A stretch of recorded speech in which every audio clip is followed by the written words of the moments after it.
안녕하세요. 질문이 들어옵니다. 박사님, 수학을 하고 나서 감사 비료라는 거를 줘야 되나요? 라고, 감사한 마음에 감사 비료를 줘야 되느냐? 퇴비를 살포하면 되겠습니까? 연면 시비를 하면 되겠습니까? 저게 버섯 재배하는 배지인데 저게 좋은 퇴비 아닙니까? 라고 물어봅니다. 바쁘신 분들을 위해서 정답을 먼저 말씀드리자면 감사 비료는 이파리, 엽이라고 하죠. 잎이라고도 쓰죠, 뭐. 여기에다가 액상의 형태로 살포하는 거는 괜찮아요. 근데 이걸 뭐 땅바닥에 뭔가를 뿌린다라고 하면 권하지 않습니다. 선생님들이 양치하고 틀니 닦아서 컵에다가 해가지고 잘 보관을 해두고 잠자리에 누웠는데 갑자기 누군가가 찾아와가지고는 야! 팥떡이야! 먹어! 라고 얘기를 한 거예요. 그러면 먹으면 이 사이 그거 어떻게 먹어? 이게 안 먹고 말지 내일 먹지 뭐. 음. 지금 나무는 이미 그런 준비에 들어갔기 때문에 땅 위에 주는 거는 거의 의미가 없습니다.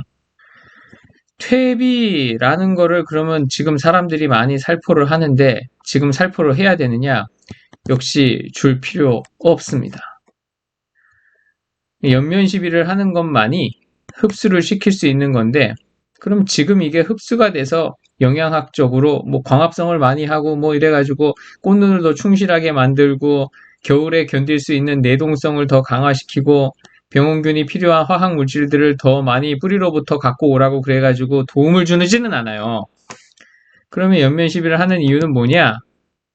아프신 분들을 위해서 결론만 먼저 얘기하자면 선생님들이 일을 더 많이 할 수 있는 거는 기계가 있거나 혹은 전기가 있어서 불을 켜고 밤을 물리쳤기 때문에 그런 거예요.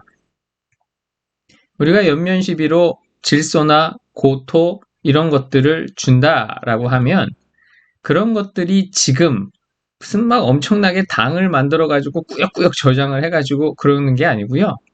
이파리가 아직까지 살아 있어서 무엇인가 겨울로 들어가야 되는 준비를 해야 되는데 월동 준비를 해야 되는데 해가 5시 반에 떨어지는 거랑 불이 있어가지고 7시에 해가 이제 어두워지더라도 7시까지 밝게 유지할 수 있으면 더 많은 월동 준비를 할 수 있게 되잖아요.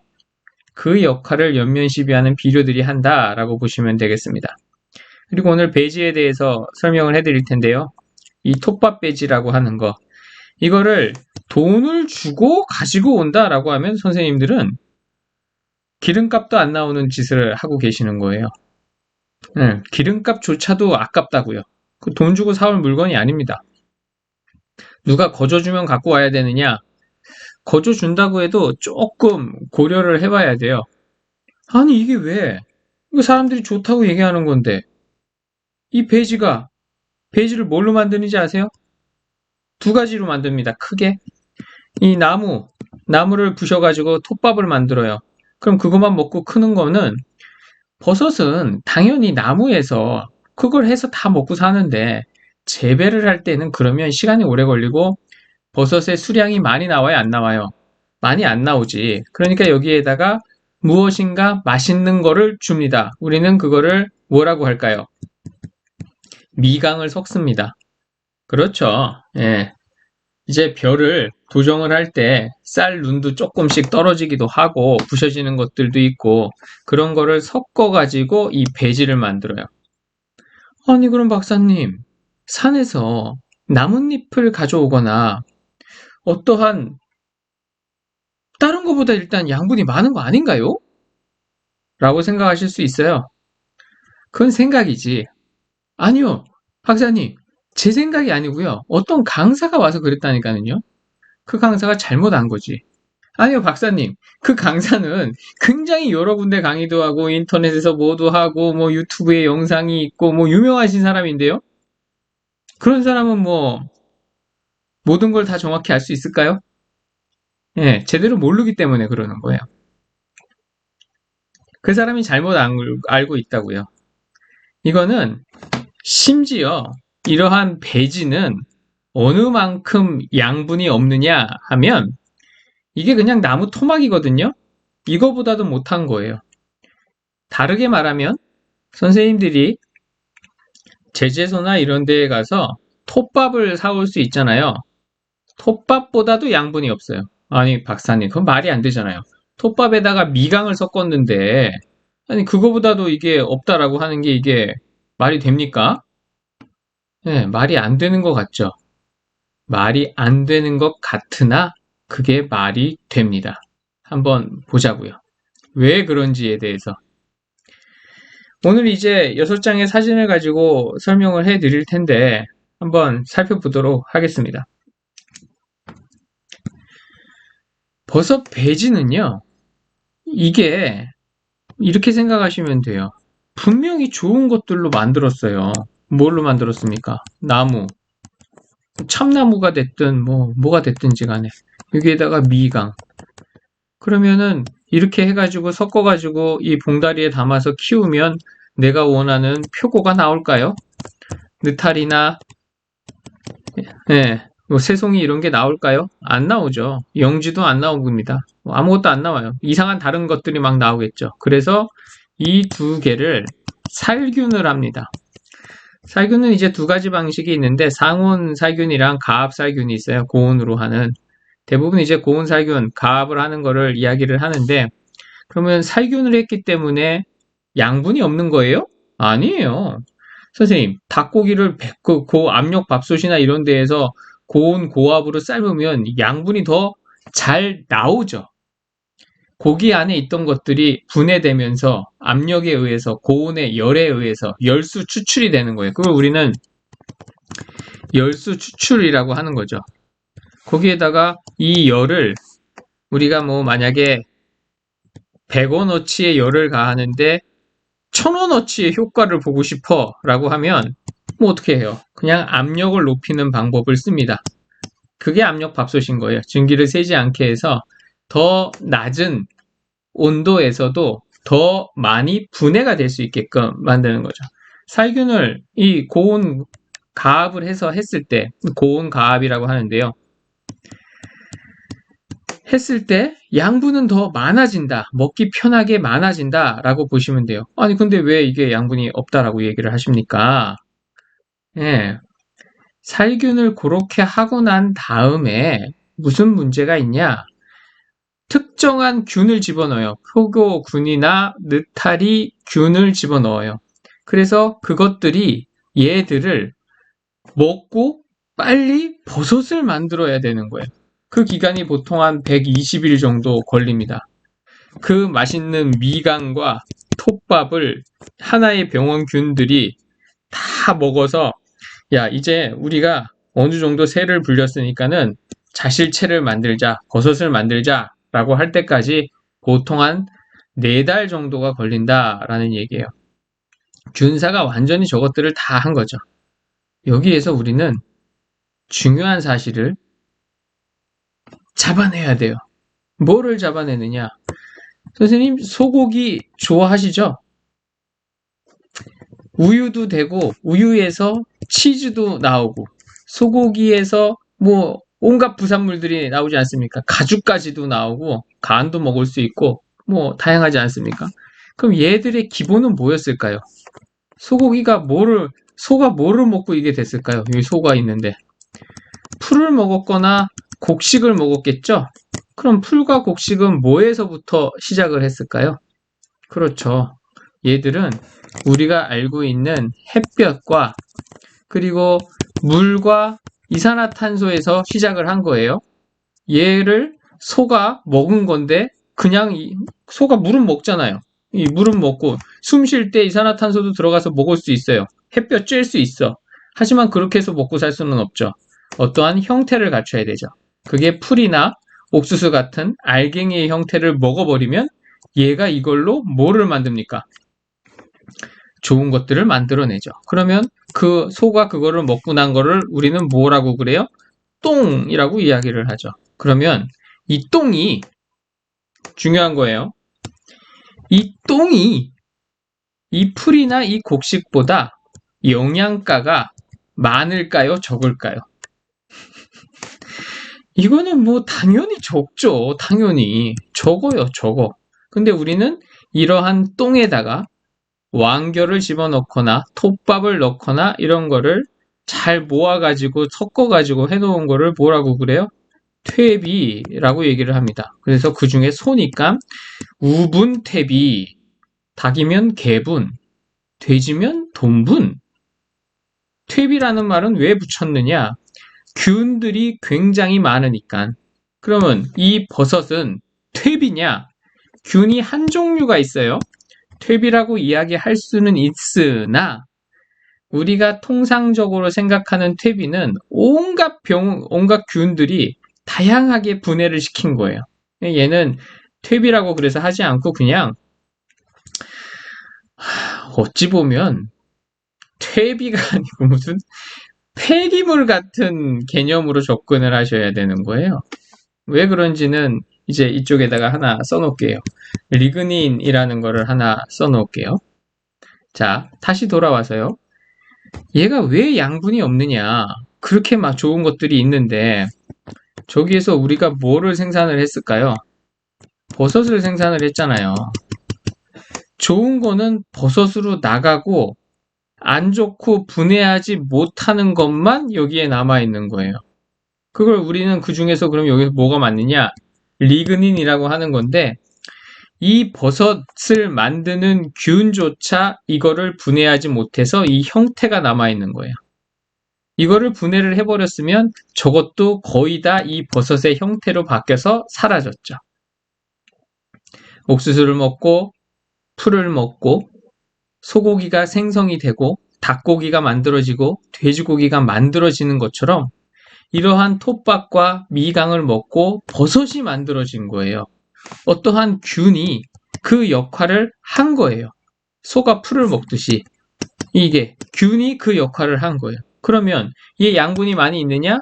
별로 없어요. 거의 없어요. 그럼 얘는 도대체 왜 집어넣는 거냐? 그냥 우리가 이거를 집어넣겠다라고 하면 유기물의 개념밖에 남지 않게 돼요.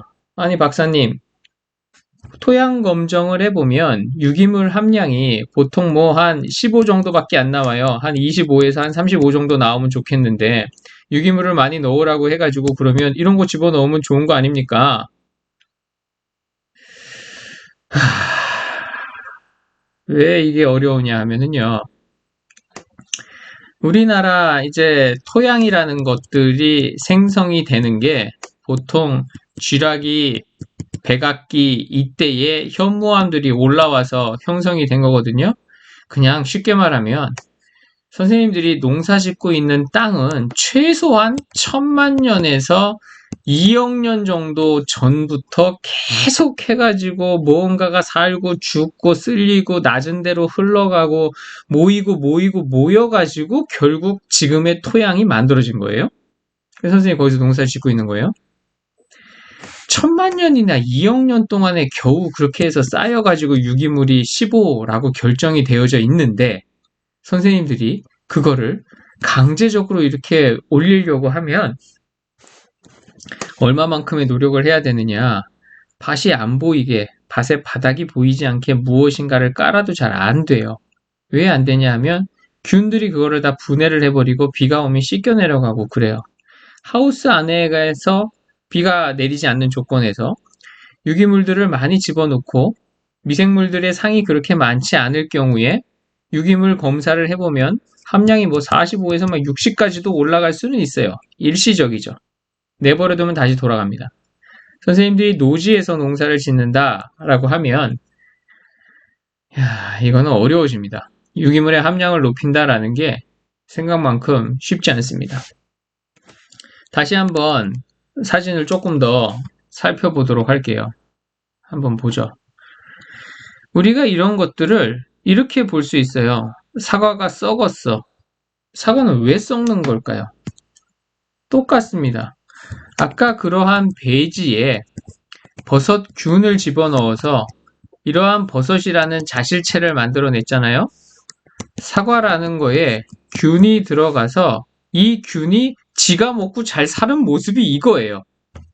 다른 균들도 있겠지만 이 균이 우선적으로 많이 해가지고 여기에서 정착을 하고 산 거예요. 그럼 여기에 영양가가 높으냐? 아니요. 당도도 떨어져 있어요.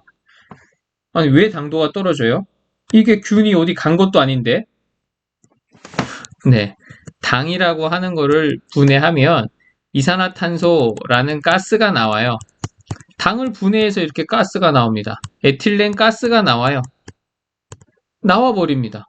그러니까 당이 분해가 돼서 더 조그만 걸로 잘라지면서 단맛도 떨어지는데, 아니 그러면은 이게 뭐야? 보긴 대신에 균은 자기 새끼들을 이런 데에서 잘 할 수 있게끔 살았죠.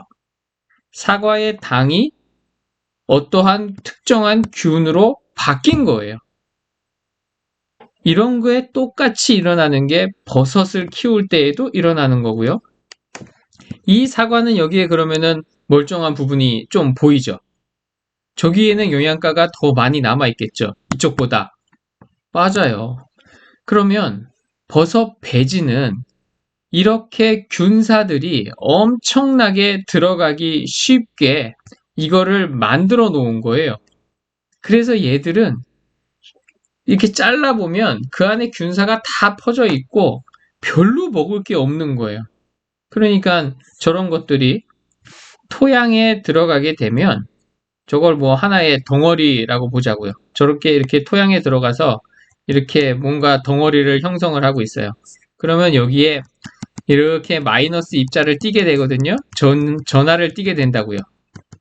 토양 속에서 칼슘도 있고 인도 여기에서 이런 형태로 가지고 있고 나트륨도 있을 수 있고 칼륨도 있고 마그네슘도 있단 말이에요. 이런 것들이 이런 데 와가지고 붙는 거예요. 붙어. 그러한 역할을 수행할 때는 도움이 되죠. 그래서 우리는 유기물을 넣지 않습니까? 근데 이 유기물도 잘게 잘라져야 면적이 많아지거든요. 근데 이 톱밥으로 잘게 잘라져 있으니까 좋은 거 아니에요? 라고 생각을 하시겠지만 저게 리그닌이 주로 남아있으면 이러한 효과도 떨어지게 됩니다. 그래서 이게 어떤 사람이 논문 하나나 책 얻은 거 한쪽을 보고 이거가 좋다라고 이야기를 할 수는 있으나 이게 자연계에서 어떻게 순환이 되는지, 왜 인간이 이런 것들을 만들어서 쓰는데 저게 그렇게 큰 영향가가 없는 건지라는 거를 이해하려면 굉장히 많은 분야에서 다양한 정보를 가지고 분석하고 접근하고 해석을 해야 되는 거죠. 이거를 돈을 주고 사온다라고 하면 선생님들 어디 조개구이집에 가서 뭔가를 구워 먹어요. 키조개도 구워 먹고 홍합도 구워 먹고 굴도 구워 먹고 뭐 이래요. 그러면 거기에 이 껍데기가 이렇게 있어서 껍데기가 원래 두 개가 이렇게 있잖아요. 이 두 개를 연결해서 열고 닫고 하는 걸 우리가 관자라고 하고 여기에 보면 조개에 이제 내장도 있고 살도 있고 촉수 같은 것들도 있고 막 이렇게 있잖아요. 그럼 이거는 냠냠냠냠 다 먹었단 말이에요. 조개구이집에 가가지고 똑같이 돈을 내고 알맹이는 없고 관자만 남아있는 것들을 사서 먹는 거랑 같아요. 정말로 별로 먹을 게 없다고요. 양은 푸짐해 보이는데 그게 지금 이거란 얘기예요. 왜 그런지는 이제 설명을 들으셨으니까 이해가 가셔야 돼요. 먹기 좋은 형태에서 뭐 표고버섯이나 느타리 버섯 그러한 균들이 이거를 다 씹어 분해해서 버섯이 안 나온 상태로 있으면 괜찮아요. 한 번도 수확을 안 한 배지면 괜찮아요. 그러면 정말로 그거는 영양가 덩어리고 아주 먹기 좋은 형태가 되어 있어요. 근데 쉬지 않고 버섯을 만들어 내버립니다. 그 자기가 모아놨던 모든 양분들을. 그러고 나서 더 이상 버섯이 생산이 안 되고 둥둥 떠다니는 다른 잡균들이 감염이 되고 새로 이제 살균하고 나서 이제 버섯 배지를 치상을 해가지고 새로 키워야 되는데 버리자니 뭐 만원 그래서 뭐 팝니다 혹은 뭐 거저 드릴게요 라고 해서 하는 건데, 거저 주겠다라고 하면 혹여 뭐 심심하면 갖고 올 수는 있겠으나 굳이 뭐 이거를 뭐 애써서 경쟁을 해가지고 뭐 하거나 돈을 주거나 혹은 거저 얻었다고 뭐 소고기를 사준다거나 뭐 그럴 정도의 가치가 있느냐. 그럴 때에는 그 사람이 버섯 농사를 어떻게 지었나를 봐야죠. 버섯 농사를 뭐 망쳐버렸어 라고 하면 잘 된 거예요. 그럼 좋은 거예요. 왜? 영양가가 아직 살아있으니까. 근데 버섯 농사를 잘해서 돈도 잘 벌었어 라고 하면 별로 뭐 남는 게 별로 없는 거다라고 보시면 되겠습니다. 좀 어렵지요? 음, 어렵지만 자꾸 들으시고 하나하나 또 이해를 하다가 보면 언젠가는 종합적으로 이해가 되는 날이 올 것 같습니다. 다음에 또 뵙도록 하겠습니다.